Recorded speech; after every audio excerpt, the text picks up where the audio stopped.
Hello and welcome to Tara's Tech Tips. Today I'm going to show you how to insert a graph into Google Sheets. So as you can see, I already have some data here on my screen. And the reason you're seeing it twice is because I wanted to show you that it didn't matter which way you set it up. So you can go across the top with your categories and then your data below. Or if you prefer to look at it more vertically, you can put your categories here and then your data to the right. So choose whichever way you want, whichever way you're keeping your data. And now to insert a chart, I'm going to highlight my data here that I want to graph, or in Google Sheets, they call it a chart. And I'm going to come right here to the chart icon and I can click there, or you can always come here to insert and select chart. However, in Sheets, they have those quick links right here for you. So I'm going to use my quick link here. I'm going to click on chart. Now, the beauty of Google Sheets is they quickly look at your data, they figure out which graph might be the best for it. In this case, a bar graph is best for this. However, if you don't want a bar graph, you can, or they're calling it a column chart, you can go ahead and change it to whatever you would prefer.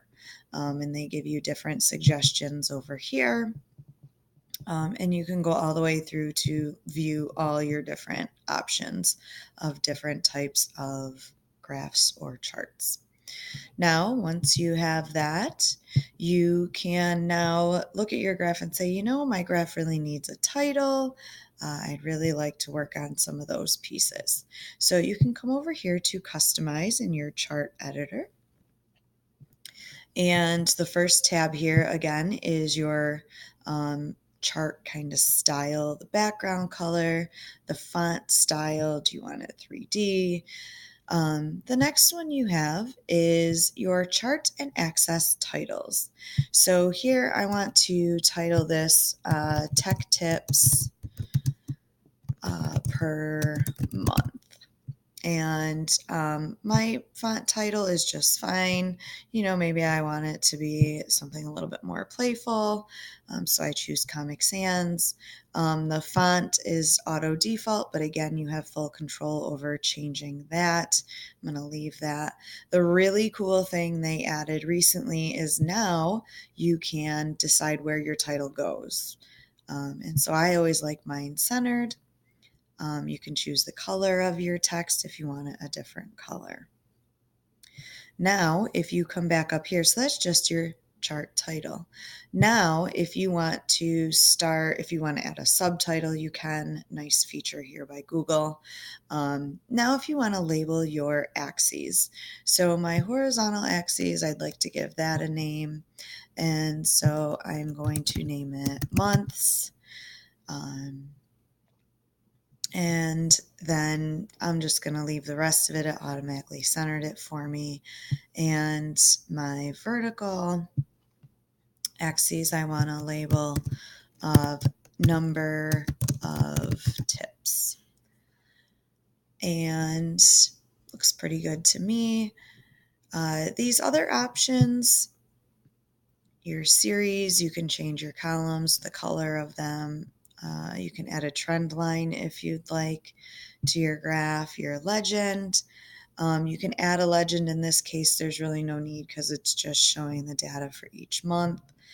The horizontal axes, again, you can change the font. It's just giving you kind of those options, those really nice options.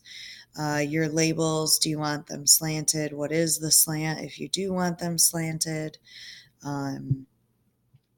And then your vertical axes, some of the options there that you can have. Just really nice. All your features are right here. If you close that vertical axes and then your grid lines, you have the option to have grid lines here, what they look like, and you can play around with all those. And those are all just based on your personal preference.